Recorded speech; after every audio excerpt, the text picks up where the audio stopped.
Hello everyone, I am advocate Priyanka. आज हम discuss करेंगे income. What is income in income tax act 1961। तो हमारे इनकम टैक्स एक्ट 1961 का सेक्शन 2 क्लॉज 24 हमें बताता है इनकम के बारे में। हमें बताता है, डिफाइन करता है व्हाट इज इनकम। तो इनकम का मतलब है it refers to the amount of money, property, or any transfer of value received over a set period of time by individuals or entities as compensation for service, payment of products, return on investment, pension, gifts, etc.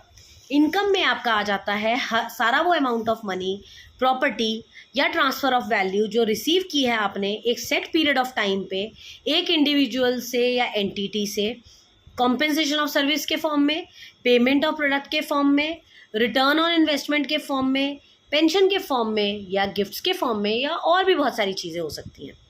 ये वो पैसा होता है जो periodically, daily, weekly, monthly और yearly basis पे आपको मिलता है। It included monetary as well as non monetary value. इसमें आपकी मॉनेटरी वैल्यूज़ भी आती हैं और नॉन मॉनेटरी वैल्यूज़ भी आती हैं of allowances and prerequisites. All income is taxable in income tax. हर तरह की इनकम जो है वो टैक्सेबल होती है इनकम टैक्स में, अनलेस जो उसमें थोड़े से एग्जेम्पशंस दिए हुए हैं, जैसे एग्रीकल्चरल इनकम वो एग्जेम्प्टेड है। तो ऐसी कुछ इनकम है जो इनकम टैक्स के रूल से एग्जेम्प्टेड होती है, उनको छोड़ के बाकी सारी इनकम जो होती है वो टैक्सेबल होती है। As per income tax act 1961, the total income of previous year for a person, जो टोटल इनकम होती है previous income of a person जो कि रेसिडेंट ऑफ इंडिया है, उसमें वो सारी इनकम इंक्लूडेड होती है जो वो उसकी असेसमेंट करते हैं अगले साल अपने इनकम टैक्स एक्ट के अंडर अपने टैक्स में।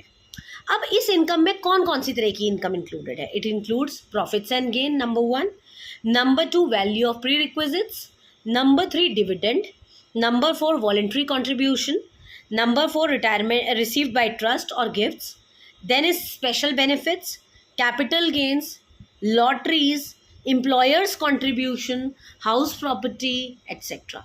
ये सारी की सारी इनकम जो है आपकी इनकम की कैटेगरी में जाएगी। तो नटशल में हम ये कह सकते हैं इनकम वो अमाउंट होता है पैसों का जो कि प्रॉपर्टी या दूसरे ट्रांसफ़र ऑफ वैल्यू से आपको रिसीव्ड होती है एक सेट पीरियड ऑफ टाइम में, और ये इंडिविजुअल से या एंटिटी से किसी से भी आपको मिल सकती है सर्विसेज के लिए, पेमेंट्स के फॉर्म में, रिटर्न के फॉर्म में, गिफ्ट्स के फॉर्म में, पेंशन के फॉर्म में, एनीथिंग।